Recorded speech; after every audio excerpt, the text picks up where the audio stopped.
I think competition for young men is so incredibly important.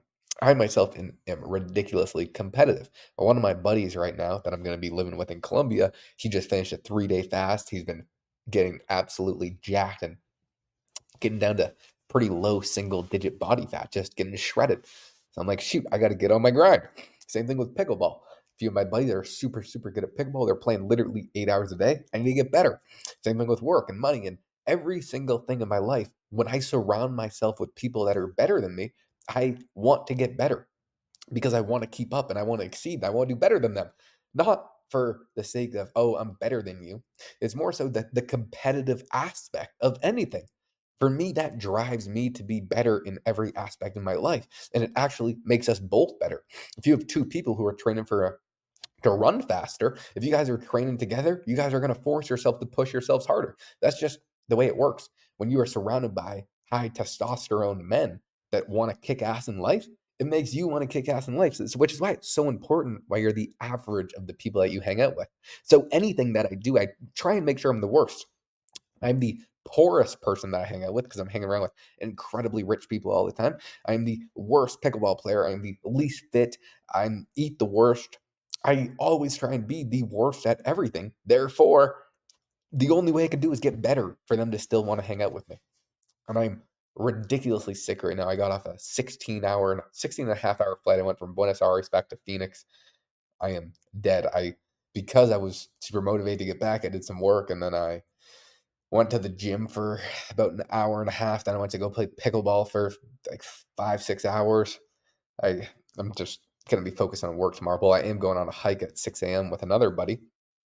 But again, I'm just constantly surrounding myself with people better than me. And because of that, it makes me so much better. I also have some stupid retainer in right now, so I'm talking a bit funky. But it's so, so, so important. I think so underrated. One person, and I'll name his name, George. A lot of people will know who this is. He was always the richest person when he was in his 30s, making a ton of money, and he was doing everything. He was always the top person.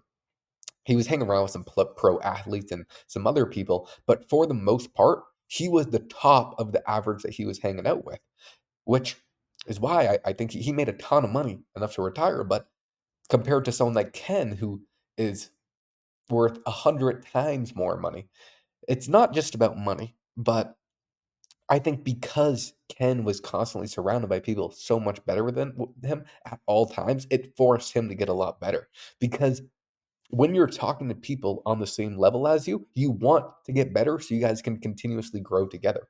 It's like if you're playing tennis or something, it's not fun for anybody if you're playing against someone who's this good versus someone who's this good. It's not fun for the person who's this good, and it's not fun for the person who's this good because you want to play with someone who's at your same level. Which is why I just want to level up to where I can hang out with the top people in every category,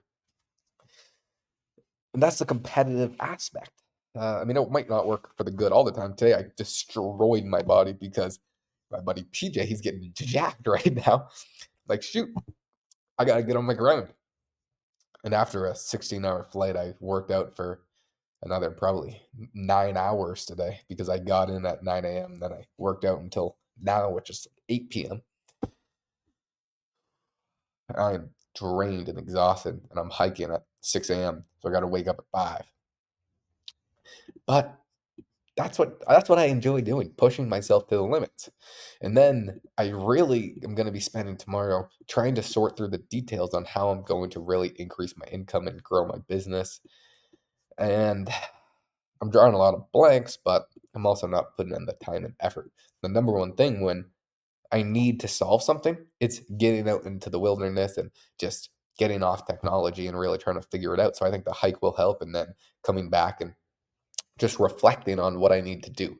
But the funny thing is, if you search, your brain always has the answers. It always knows what you need to do to get to the next level in life. It will always know the next steps. Just most of the time, we're never asking ourselves because we're spending all day on our stupid phones. And I'm so guilty of this. And when you have some pastime, you scroll on your stupid phone, just mindlessly, not even knowing what's going on, as opposed to being with yourself, which is why I don't think I've gotten those questions answered for me recently because I've been spending so much time on technology. So that's something else that I'm going to be thinking about over the next few days. So I'll do my work, and then I just want to think this through to a very high degree because I know I can find the answer. I just need to search for it. I think that's with anything in life. But my head is pounding, my body is screamingly aching. I just want to pass out right now, which is what I'm going to do. So thank you. Goodbye.